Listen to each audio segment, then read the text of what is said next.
Hi, everyone, and welcome to the final episode of the NextUP podcast for the semester. Today, we will be interviewing Denise Zack, who is a mindfulness coach and the executive director of Career Connect, which is the internship program we are all currently participating in. So I'm super excited to get into this interview today. And to start it off, Denise, my first question for you is why is mindset and mindfulness such an important component in your life? In my life, I started, I'm a therapist by training. So for 20 years, I've been talking to people about what's going on in the 6 inches in between their ears and helping them figure out what gets in their way, what are their barriers, what emotional issues are holding them back. Things from traumas and huge things to not so huge things. And over that time, through that time, the different training that I've had, I trained to be a life coach. I trained to be a yoga instructor.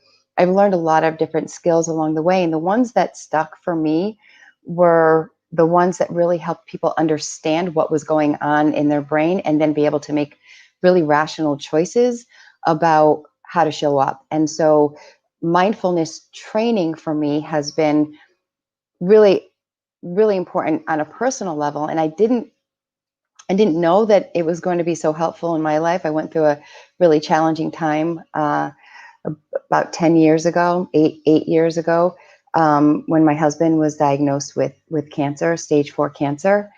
And he had like a 1% chance of survival. Literally, wasn't, we did not think it was going to end well. And that's when I, ironically enough, started my yoga teacher training and mindfulness and meditation practice. And I couldn't figure out why I felt better after I left class. And I was like, well, my life is not in a good space. Why do I feel good right now? So I started doing a lot of research about what happens in the brain when you practice mindfulness and when you practice meditation. And what I learned was that there are different parts of the brain, one part of the brain that activates us and sends us into fight, flight, or freeze mode, and another part of the brain that's more logical, that's responsible, there's a vagus nerve in the middle of it, responsible for rest and digest, that helps us to stay calm and rational. And that's the part of the brain that was getting activated when I was practicing yoga, when I was meditating, and when I was being mindful. So that was it for me. That's all I needed to know, was that that's what was happening. And I wanted to teach as many people as possible those skills so that they understood what was happening in their brain, but also so that they could then implement strategies into their life on a regular basis to help them stay in a calm space. So that's why it's so important to me, because it got me through probably the most difficult point in my life. Side note, my husband has been cancer-free now for since 2012, officially in the spring of 2013. But so he's a rock star. He's amazing, and did awesome with all that. So that's why I do it. It's personal. I went through it. It worked for me. It continues to work for me, and I believe in it. So I want everyone else to learn it and live their life by it if they can. Denise, I'm so happy for you and your husband. That makes me so relieved to hear. And now moving into a deeper question, which you already have been touching on a little bit, is that has there ever been a time in your personal or professional life where you faced immense adversity, and how did you overcome it? So can you just elaborate maybe a little bit more on specific instances? Yeah. So that time of my life was like, it felt out of control, like a lot of the time. It was one of those things where I got up some days and I was like, am I in the twilight zone? Because in addition to that happening, my dad was also dying from heart disease and heart failure. So I had, at one point, there was 1 week where my husband was in ICU and in Connecticut or in New York, and my dad was in ICU in Florida. And normally if you have a sick parent or a sick significant other, you're going to go to their bedside. And I had to choose, so I stayed with my husband, contacted my mom a lot, but that was really, really hard for me. And there were moments where I'd wake up and I'm kind of like, what is happening in my life? In addition to that, there was actually a lawsuit that was happening at my work that I got pulled into and was had to go for depositions and sit in front of lawyers and get asked really pointed, uncomfortable questions. So all those things were happening like around the same time, super stressful. And so when I started practicing yoga and started like feeling better, I couldn't believe that there was actually something that was helping me and helping me get through it. And I think that one of the things that we do in our world is we forget that we're connected to our body. You all know this as athletes. You know that what happens in your brain impacts what's going on in your body and vice versa. And that if really hard things happen, it kind of can get stored. Or, you have muscle memory, right? The same thing happens when we go through difficult things. So what I realized as I was walking through this was that I needed to use my body and connect my body with my brain in order to heal completely and to be as healthy as possible. You can't cut yourself off at the neck and heal your body. And you can't cut yourself off at the neck and just, work on your brain. They're intrinsically connected. And so that's really how I did it, was through yoga and meditation and mindfulness and just getting up every day, and really also just trying to be connected with the people that were the most important in my life at that time, obviously with my husband and my kids, and my mom and dad too, and siblings. But it was difficult, but I got up every day. I mean, it was either that or you curl up in a ball in the corner and don't do anything, and that wasn't an option. That wasn't going to happen. So you get up and you keep fighting, and you do it every day. So that was it. Yeah, so you've obviously been through some tough times, and you've always found ways to overcome these. So you spoke on this a little bit. I just want to ask, what are some of the strategies that you utilize to overcome challenging times? Yeah, so specifically, I stay right here in this moment. The one thing that's really detrimental for people to do is to storytell and worry about the future. 99% of our distress comes from worrying about the future and fretting about the past. And so I don't live in those moments. I don't spend time there, because unless I am problem solving and goal setting for something very specific that I have to do or fix or change, I stay right here. So when I'm with you all here, I'm not thinking about what has to get cooked for dinner. I'm paying attention to all of you in this moment. When I'm driving, I do my best to just drive. And if I notice people around me and my family are not present, I, just, everybody, where are you? Where are you right now? You're not being present right now. Get here with me, be in this moment. I think my kids probably get a little bit annoyed with me because I'm forever the therapist and reminding them to be mindful. But those are the strategies that I use, is just finding times throughout the nooks and crannies of my day to be mindful and to pay attention to the here and now. And I really pay attention to how my body is feeling.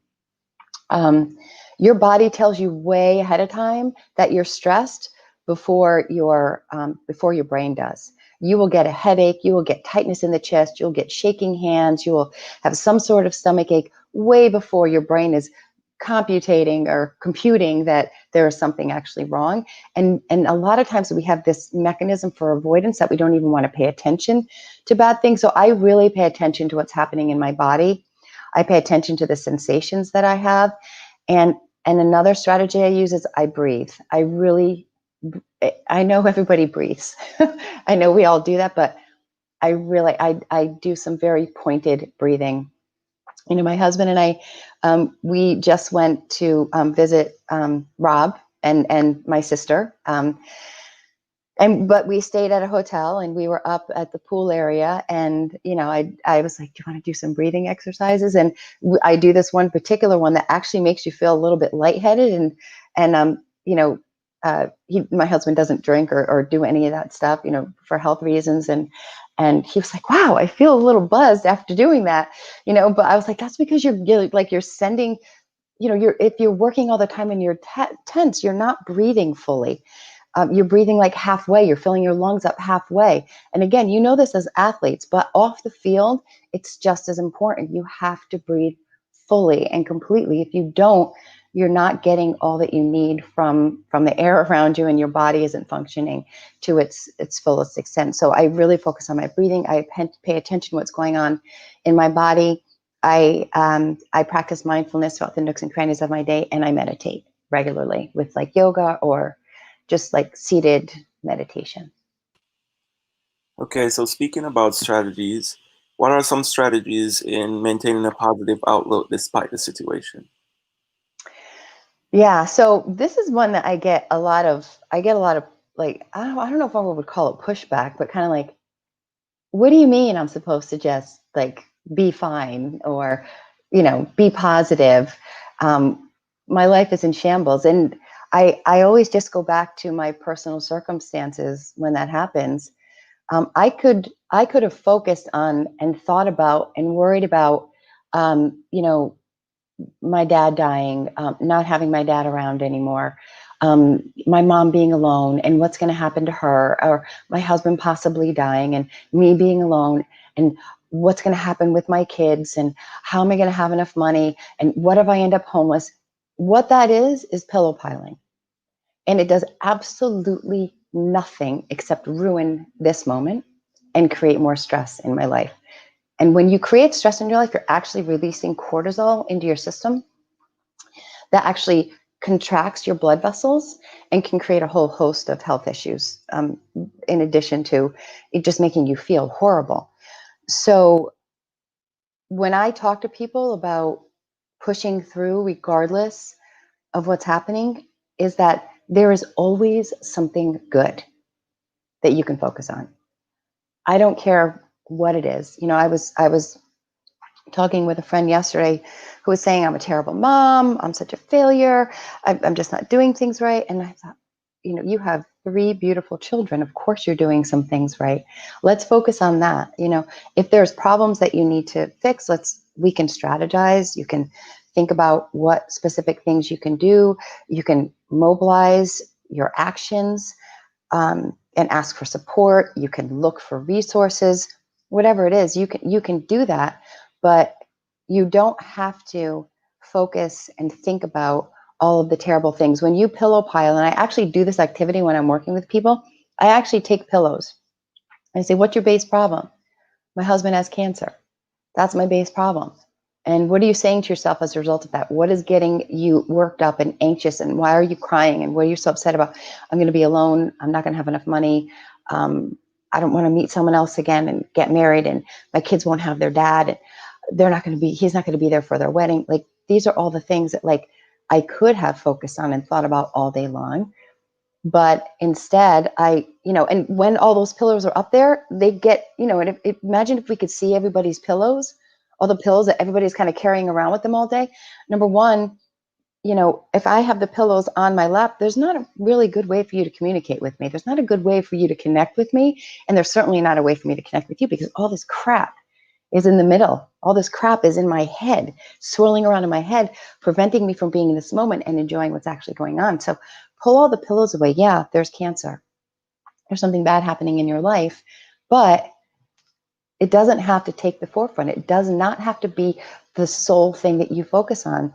And what I can do right now is, I remember sitting on the back deck at a friend's house, and she was like, wow, you've just got a lot going on. And I just looked at her, and I looked over at my husband. He was playing, and this is when he had cancer, and he was, playing basketball, just shooting around with the kids in their driveway. Just, the sun was setting. It was beautiful. It was like a nice summer afternoon. I had a glass of wine. I was sitting with a friend. And I was like, but look where we are right now. I was like, this is life right now. This is my life right now. Yeah, he's sick, but, and even when he was in the hospital, we found things to laugh about.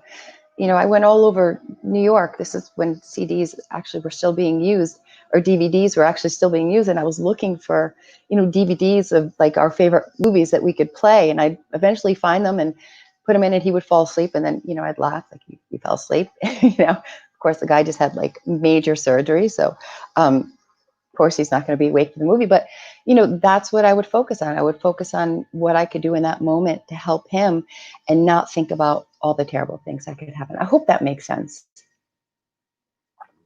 That was a beautiful outlook on staying positive. I really enjoyed that. Going into the last question, what is one thing you've done or experienced in your life that you would encourage others to do? Or you can think of a couple, because there's probably a couple. Things that I've done or experienced in my life. Well, it's some of the normal things, like, finding someone to love and someone that you want to share your life with. I think being in a committed, however you define that, relationship, I think is really beautiful and important. And we don't operate in a vacuum. We need to have someone at the end of the day that we trust more than anything in the world. And if you don't have that, I think you're missing out. And it could be a parent. It doesn't have to be a significant other. It could be just make sure you have someone in your life that you completely love and respect and trust more than anything else in the world. Definitely that. Do fun things. Get out, and we always kind of look to get inspired by people.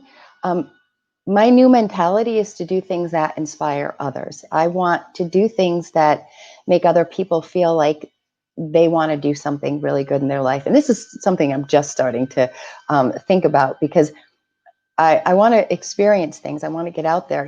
We went to Costa Rica after my husband got better. I was like, we need to do something. We need to celebrate. So we went to Costa Rica, and we went, it's not hang gliding. What is it when you, like, the zip lining? We went zip lining over the rainforest in Costa Rica. And he's terrified of heights, right? But he pushed through it because I was like, come on, we have to do something exciting. We have to do something fun and celebrate life, and just, scream when you're going down it and have fun and laugh. And it was a great experience, doing things like white water rafting. We go boating a lot.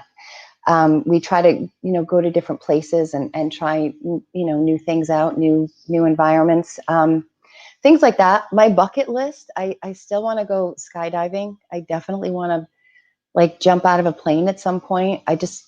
I don't know why. I love the feeling of when you're on a really big roller coaster and you go down that first hill. I just love that feeling. So I feel like that would be the penultimate feeling of that roller coaster feeling. So that's definitely on my bucket list. And the other thing that's on my bucket list that I was talking about this weekend with Rob and Maggie and Dave. I don't know if you guys have ever heard of the Way, El Camino. It is it's a walk that starts in France and ends in Spain, and it's hundreds of kilometers. It can take you a month or so to walk, but it's I think it's more of a spiritual journey. You can walk it, you can bike it, but I think the traditional way is to walk it, and you stay at these hostels along the way, and you just meet beautiful people, and you see different parts of the country, and you just kind of learn along the way about yourself and about life. And so for me, that's something that I want to do. It ends at this beautiful church in Spain. And so for me, just spiritually, that's something that I definitely want to do. So looking forward to that.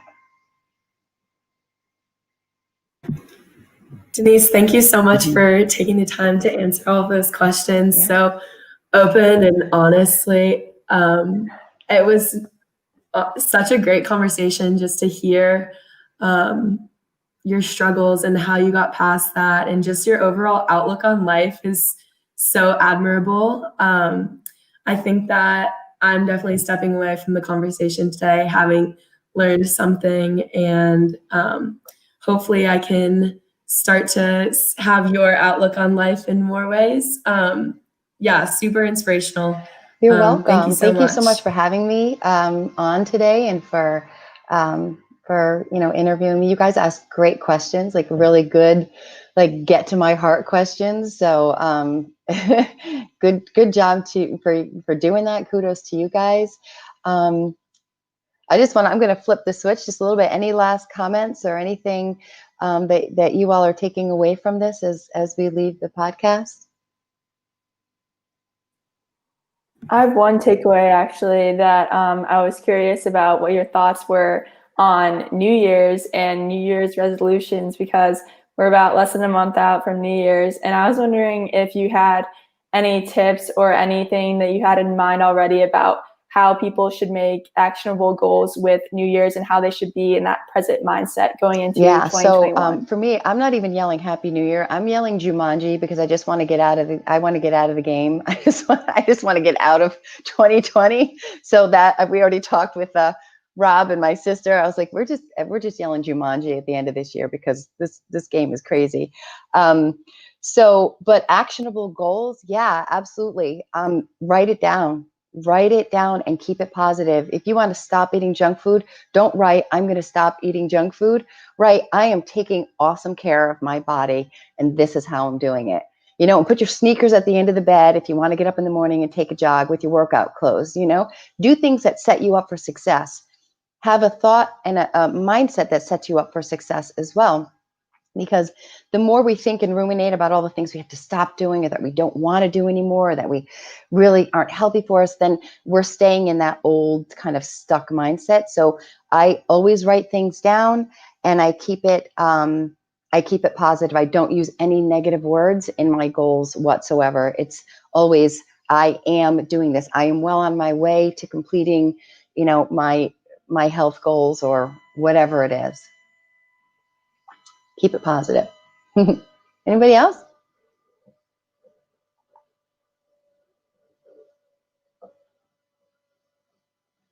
I think that just one takeaway that I had is that no matter what your circumstances are, if you have the right outlook on life and you keep a positive mindset, then that's what it's important. You don't have to let your inner state be dependent upon your environment. And I think that's really cool that you've been able to do that. It's critically important. Clayton, you talked about this a couple of weeks ago. Maybe it was the last podcast, right? You said when you were 7 years old, your mom was like, hey, if you're not comfortable, don't worry about it. Don't let these things get the better of you. Don't let them take you down. If you can't control it, let it go. And, just keep going. Stay in the moment. Your mom gave you some really, really good advice in that respect. And I feel like you have that mentality and that outlook now, and which is just really super, super healthy. So definitely. Any other takeaways or questions? I just wanted to say I'm really happy for you and your husband, hearing you talk about him and everything you guys went through. And I just wanted to say I'm really happy for you guys. Thanks so much. Yeah, that means a lot. Yeah, I can also say that I really appreciate how strong you are, because it takes a really strong person to go through what you go through and still have a positive mindset. So thank you. Kudos. Very much. I think it actually, I probably was strong going into it for sure, but going through it made me even stronger, and we learn a lot more from negative and bad things happening to us than we ever do from good things, because we rest on our laurels a lot and rest in the comfort of our own little comfort zone. And when you're pushed outside of that and you're forced to do something that you've never done before, that you wouldn't necessarily want to do or didn't expect to happen to you, it definitely changes you and makes you a stronger person. So thank you very much. All right, are we wrapping up? I want to thank you, Rockstar Podcast interns, for this semester. It has been so much fun working with you. You guys have just shown up every week, been so amazing to work with them, and such an important part of the Game Plan U team. We are, I know I speak on behalf of Mike and Rob when I say we are so happy that you were a part of this process, that you were here with us this semester, and we hope that you learned a lot. We hope that you enjoyed the podcast and that you got a lot out of being with us and and spending time with the game plan team and community. You are always a part of the community, and we look forward to future connections. So click the subscribe button if you want to hear more. We're going to continue the podcast. We don't know exactly what it's going to look like, but it's going to be here. And just be on the lookout for it. You can watch some of our old podcasts as well, which are really, really awesome. And thank you all again. Bye-bye, everybody. Bye. Thank you.